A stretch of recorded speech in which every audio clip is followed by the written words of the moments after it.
Coucou les girls, bienvenue sur ma chaîne. Aujourd'hui je vous ai écouté, j'ai lu vos commentaires, je vous ai fait une vidéo sur les produits populaires qui cartonnent et que je recommande. Et à contrario, je vous avais demandé en commentaire si une version opposée vous intéresserait. Et vous avez été nombreuses à me dire oui. Donc avant de commencer les filles, si c'est pas déjà fait, comme d'habitude, on s'abonne, on like si on a aimé la vidéo. Et je vais commencer tout de suite par le produit qui n'est pas tangible, que je n'ai pas. Alors avant de commencer les filles, ce que je compte dire, c'est que ce ne sont pas des fails forcément, ce ne sont pas des produits que je déteste. Alors il y en a certains que je n'aime pas, hein, mais il y en a d'autres que je ne comprends pas l'engouement qui est autour de ces produits-là. Je trouve pas que la somme soit justifiée pour dépenser sur ces produits-là. Il y a d'autres alternatives que je préfère. Donc c'est des produits qui ont été populaires à un moment donné ou qui le sont encore aujourd'hui. Mais voilà, donc on va commencer par le produit que je n'ai pas, qui n'est pas tangible, et ce sont les masques classiques de chez Glam Glow. Les masques à la poudre volcanique qui sont censés être tout simplement des masques à l'argile en fait. Alors le packaging est mignon, le storytelling autour de la marque l'est aussi. Mais honnêtement, ça reste un masque en argile quoi. Alors autant il y a des produits chez Glam Glow que je vais préférer, mais alors pour ce qui est de leurs masques, les masques classiques, je vous parle du blanc et du noir. Je trouve pas que ce soit justifié de mettre 52 €, si je dis pas de bêtises, dans un masque comme ça. Il y en a d'autres qui sont largement plus abordables et qui sont tout aussi efficaces. Donc ça non, c'est pas un produit que je recommande, c'est pas un produit que j'achèterais. Je l'ai déjà testé hein, pas pour pouvoir vous dire ça, mais je l'ai jamais acheté en full size. Voilà, autre produit soin, je pense que vous me voyez arriver à 10 000 à l'heure. C'est le déodorant Schmitt. On en a entendu parler ces dernières années énormément. Moi j'avais pris la lavande et la sauge. Je vous réinviterai, je vous remettrai ici je pense la vidéo sur mes tops et mes flops du mois d'août, et vous verrez qu'il fait malheureusement partie des flops. Et vous verrez qu'il fait malheureusement partie des flops. Pourquoi? En quelques mots, il m'a irrité, il m'a complètement irrité les selles. Je trouve qu'il est inefficace en tant que déodorant, hein, donc ce qui est d'éviter de vous faire transpirer ou de ne serait-ce masquer l'odeur de la transpiration. Sur ça, il a échoué. Et donc déjà, j'ai eu des allergies, des plaques, des boutons, des démangeaisons qui ont duré plusieurs jours, voire une semaine, 10 jours. Et puis enfin dernier point, je ne l'ai pas trouvé agréable dans l'application, je trouvais qu'il était trop rêche. Alors, c'est pour cette senteur là les filles, comme c'est des huiles essentielles, peut-être qu'il y a une autre senteur qui ira mieux pour moi. Je viens de recevoir ce mois-ci dans une Birchbox un qui est à la bergamote et au citron je crois. Donc bien sûr que je le testerai et je vous dirai si ça me fait la même chose. Mais voilà, je cherchais une alternative propre au niveau de la composition et ça pour moi ça a clairement pas été. Donc pour le reste, ça va être... Ah si, je vais vous parler de ça. J'allais dire ça va être uniquement du maquillage, mais on va parler des petits baumes iOS. Alors j'en ai plusieurs et j'en ai encore, mais en fait c'est pas moi qui les achète. Je sais pas pourquoi, c'est mon mec qui me les offre, qui a pour habitude de m'offrir ça. Alors je pense que ça doit être la forme qui doit l'intriguer. Il y a des odeurs qui sont sympathiques. Alors moi ce que j'aimais bien c'était le packaging qui changeait un petit peu. C'était les premiers baumes que vous pouviez appliquer comme ça. Donc ça je trouvais ça assez novateur de ce côté là. Par contre pour ce qui est de l'hydratation, honnêtement vous avez largement mieux à tout aussi cher voire moins cher. Ce qui est sympa par contre c'est toutes les senteurs qui existent. Là il m'en a acheté un, c'est chèvrefeuille, melon, miel, donc assez atypique comme odeur. Mais voilà, je trouve que c'est juste une pellicule d'hydratation, mais ça vient pas hydrater en profondeur, donc clairement non. C'est pas un produit que je vous recommande, c'est un produit qui a été populaire, qui est un peu moins aujourd'hui. Mais voilà, pour moi ça c'était un effet de mode et c'était pas un produit waouh quoi. Alors, autre produit cultissime, moi j'ai l'ancien packaging, c'est le primer Professional de chez Benefit. Donc qui est, je pense, un des primers qui se vend le mieux encore aujourd'hui sur le marché. C'est un primer qui se veut réducteur, enfin il minimise l'apparence des pores. Voilà, après non pas que j'ai des pores ultra larges, mais je trouvais qu'il était assez siliconé. Alors oui, je vois oil free, non gras, léger, transparent. Alors je ne l'ai pas trouvé léger, je trouve que vous sentez clairement qu'il y a du silicone dedans. Et voilà, ça n'a pas fait quelque chose de phénoménal pour moi. Je sais qu'il y a des gens qui ne jurent que par ce primer là. Mais moi honnêtement, je ne l'adore pas ce primer là, donc je ne peux pas vous dire que je le recommande. Alors, autre produit lèvres cette fois-ci, ce sont les rouges à lèvres liquides de chez Colourpop. Alors attention, je ne parle pas de toutes les formules, je vous parle des formules mat et ultra mat. Là c'est la teinte plateforme que j'ai. Ils ont été reformulés, mais alors le pire c'était ceux du départ. Mais ce que j'aime pas, je trouve qu'ils sont beaucoup trop secs. Ils sont inconfortables sur les lèvres et ils ont vraiment l'aspect...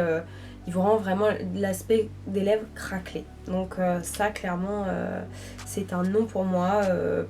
Alors oui ils sont pas chers, mais franchement je préfère mettre quelques dollars de plus, alors quelque chose de plus performant. Mais les rouges à lèvres liquides de chez Colourpop, c'est pas trop mon truc. Alors autre produit que je trouve qualitativement correct, bien, j'adore la sélection des couleurs, mais par contre au niveau de la formule, je peux pas vous dire que waouh c'est l'amour fou, j'adore, c'est la meilleure formule de rouge à lèvres liquide. Non, ça serait vous mentir, et il s'agit des rouges à lèvres de chez Anastasia Beverly Hills, qui ont été, ça a été l'une des premières marques à mettre ce type de rouge à lèvres sur le marché. Donc c'est la teinte Stripped. Ce que j'adore dans leur rouge à lèvres, c'est le vaste choix de couleurs que vous avez. Mais pour ce qui est du rendu, il est tout à fait correct. Mais franchement, compte tenu du prix, il y a tellement des marques que je préfère. Je préfère tellement le rendu, par exemple, de chez Dose of Color. J'aime aussi beaucoup ceux de chez Jouet, qui sont vraiment extra, contrairement à ceux de chez Anastasia Beverly Hills.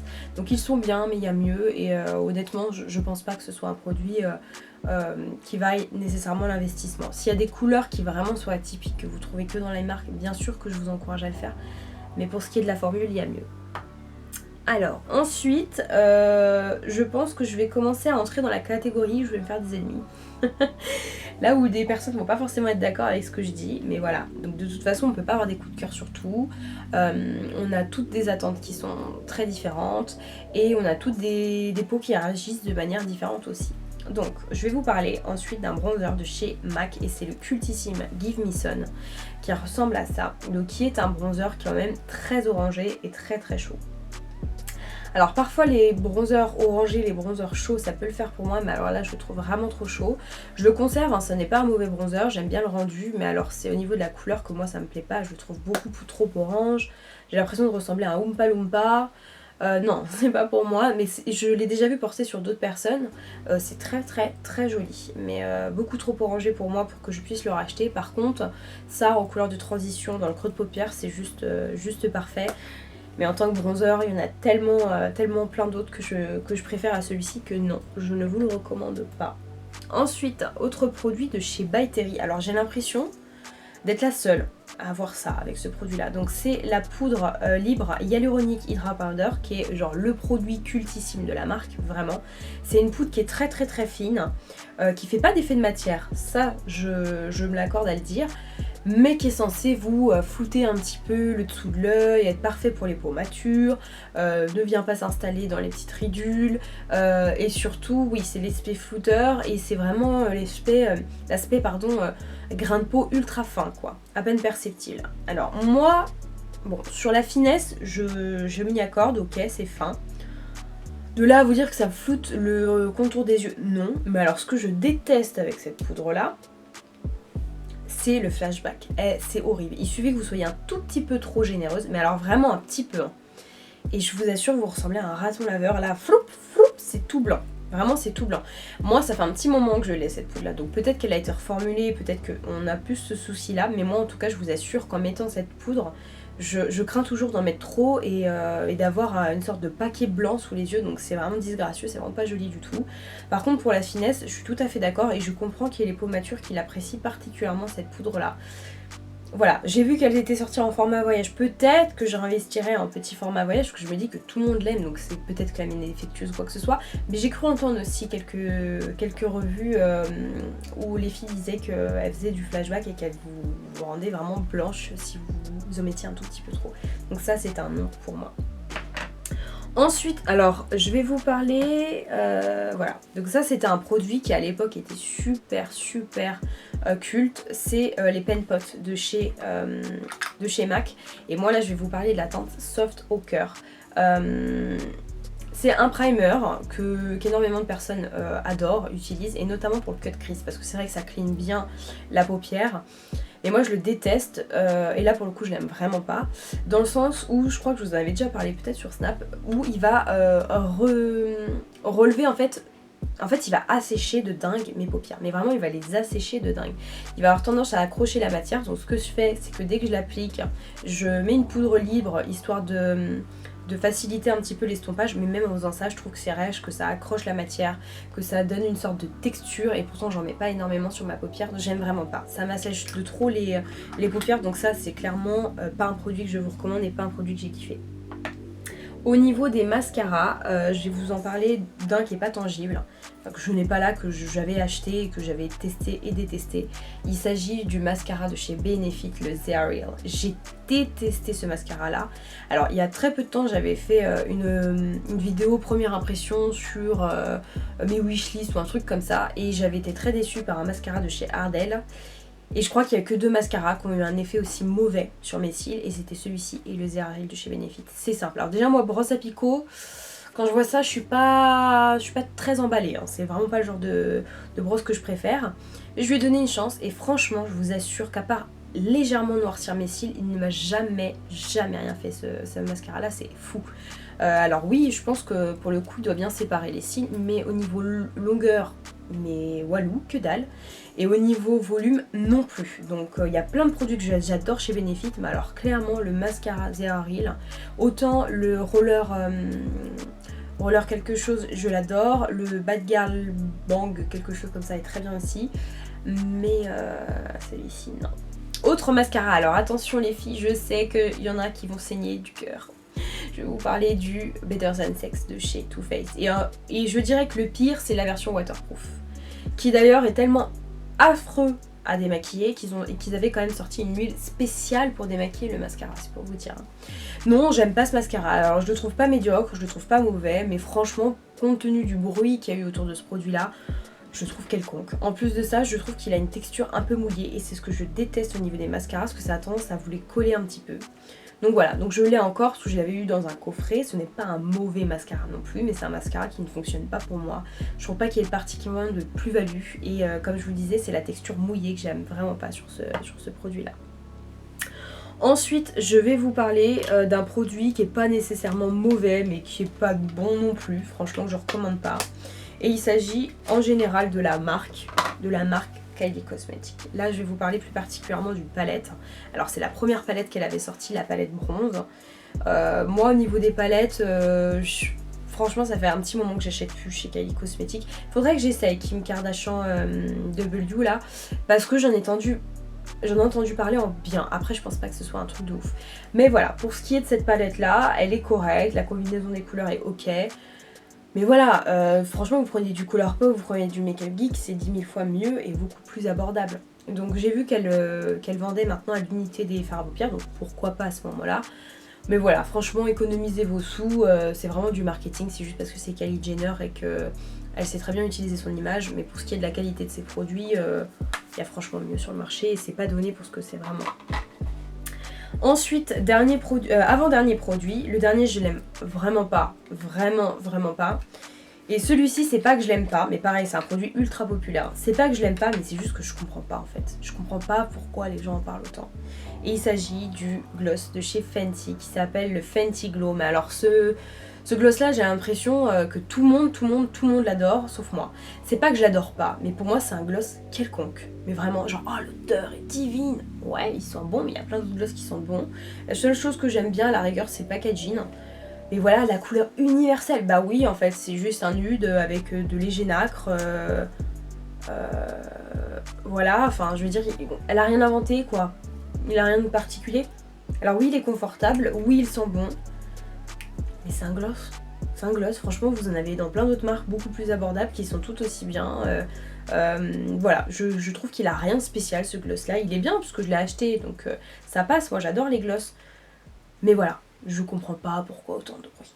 Et ensuite les filles, alors là, je vais donner des chances, mais alors lui c'est non. C'est le mascara, l'eyeliner Tattoo Liner en teinte Trooper de chez Kat Von D. Et je l'ai détesté ce produit là. Je suis pas la seule à avoir eu cette impression là, mais alors vraiment je l'ai pas aimé. Donc déjà c'est un embout, alors il en reste encore un peu, un embout feutre comme vous pouvez le constater.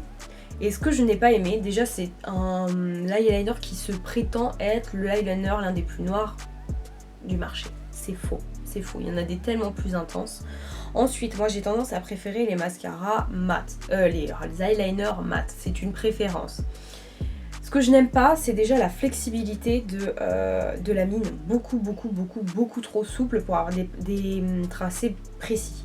Ensuite, c'est l'intensité que je ne trouve absolument pas au rendez-vous. Et ensuite, alors ça je crois que c'est le pire, il ne tient pas. Il ne tient pas. Il s'effrite en quelques heures, c'est juste une horreur. Il en reste encore, hein, mais je le trouve tellement mauvais que c'est pas la peine. Je vais laisser une chance. Cette année, il y avait un magazine qui vendait un petit eyeliner en échantillon avec.